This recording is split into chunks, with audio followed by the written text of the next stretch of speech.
As the day passes, the situation in Republic of Niger takes new dimensions. The African Union, AU, has suspended Niger from its institutions and activities following last month's coup.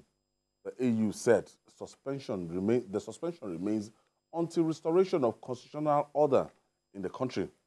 In a communique, the AU noted that its decisions to suspend Niger followed failure of the junta to hand over power to the democratically elected president, Mohamed Bazoum. Asuko, and this bites, this suspension, AU. Well, I think this is not the first time that AU will be suspending a country, West Africa. They have suspended Mali, they suspended Burkina Faso. Okay, so I'm not sure Mali has felt the effect of this suspension. Because if you are talking about suspension, it means that make it stiff in such a way that the person that you are suspending would have a bite of it. Because I still see how the Burkina Faso military government, especially that young man there, he's gallivanting and boasting up and down. But if there is no food, there is no light, flights are not going to Mali, people are not doing business in Mali, countries have ostracized them completely, then he will begin to think, and then people then will begin to see uprising left, right, and center inside Mali or you understand what I mean, Ayo? Then that is when we now know that these sanctions or these suspension has effect. The ECOWAS, why everybody is now talking is because they have a new sheriff in town who is what I would call anti-anything military. And that's the chairman. He's talking about, he doesn't want to hear anything military in terms of somebody coming to take over. So the person is vocal. And wants to go all out to make sure that it doesn't stand. But now that people are appealing to him to use the diplomatic means, that is why he's sending people out to see that instead of them coming up with their own terms and conditions, it should be the terms that is, the terms of the country, which is go take back the democratically elected president there, and then we can start discussion. There is nothing that is democracy. And like the professor used to say, there is no good military government. The best military government, the worst democratic government is better than the best military government. That is what my professor used to say. So whether they like or they don't like, AU has to make it stiffer.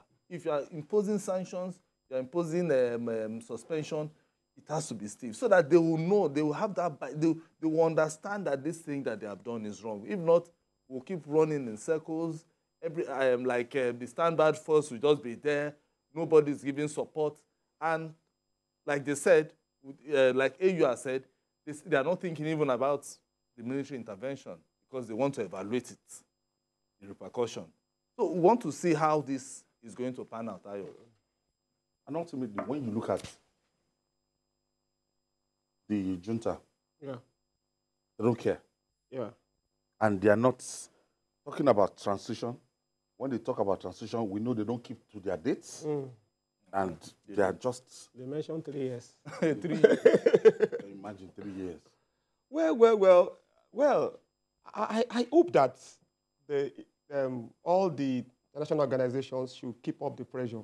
Beyond diplomacy, so as long as... Exactly. Because, of course, they are going to...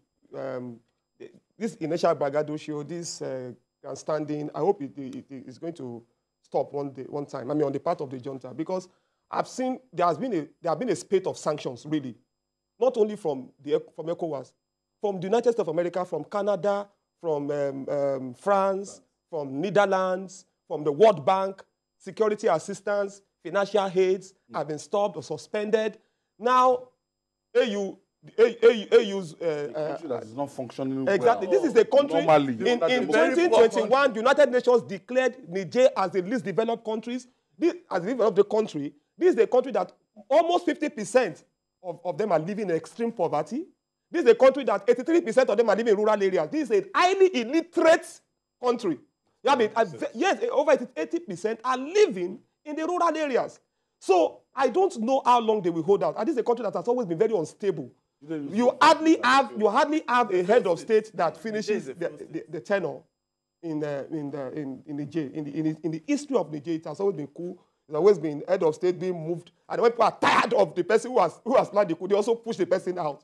So I don't know how long they can hold out. But I definitely hope that reason will prevail. You understand? Both diplomacy and pressure. So whatever pressure that can come in terms of stiffer sanctions from whoever and wherever should continue. And the white diplomacy continues. Because, look, a threat to one is a threat to all. Mali did it. Mali is a thorn in the flesh of West Africa now. You know. Mali and Burkina Faso also. And that's why they are grandstanding. And they are even lending support, trying to send them military aid or military assistance. How much can they hold out? What is even the level of their military strength? You know. But then, we don't want to go to war now because the repercussion, nobody is a winner in war. No matter what, nobody wins because lives will be lost and all of that. And the people who will be the worst hit are the Nigerians themselves. But everything that can be done to make sure that these usurpers live should be done. I think the only option is, diplomacy. Yeah, that's... As in, the military thing is not looking... But these guys don't even look like they want to listen to anybody. No, it's not looking likely, And I think with the Ukraine-Russia war, everybody now knows that it is not easy for you to just say, I want to remove you. I want one small country to attack or annex. No, it's not easy. If it was easy, America would have finished Afghanistan's matter since. And not that they will now say they want to withdraw. Part of America's misadventure in Vietnam. You understand? So the war between Ukraine is just a lesson. Because they are still fighting up till today. Russia, that we thought that they were the superpower, they would just run over Ukraine like that. They can't. For months now, they've been going around trying to... Zelensky's doing a very good job. He's doing. Even days back, I heard that they brought down one of the Russian bomber. So you have tactical support. So if you look at it, we just need diplomacy so that we'll be able to address this issue. Tell the guy, we are giving you 1 month. Maybe ECOWAS can come up and say, you know what, if you need money for the election, we'll give you. But first, reinstate this man, then let the man voluntarily. There are ideas we can give, they can give. Let the man voluntarily leave the seat, but elections should be conducted within a month. ECOWAS can do that. ECOWAS send your electoral team or whatever. Then they will conduct the election, get another government in place. But for them to say they want to stay for 3 years doing what? They can't even manage that country. It's not something that anybody... A country that depends on foreign aid. Well, just keep talking. When you sit on that seat, I know. The thing is, Ayo, even that kind of country, because the country is bedeviled by terrorists, left, right, center. So you begin to wonder, what are they even enjoying in the country?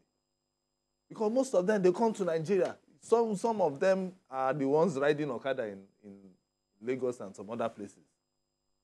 Some of them they don't even know our language. The only thing they know is that they have moved, because since our borders are porous, they'll just enter. The next thing, they're already in Lagos, or they are in Akwa Ibom. They are in, so the state is failed. So we should be finding solutions for us not to have a disaster in our hands. Exactly. That is just the only thing. Because if we start a war today, it's not the Syria alone. If we start a war, they are all moving down here. Yeah. That is what you should know. They are moving. So let's don't just start it.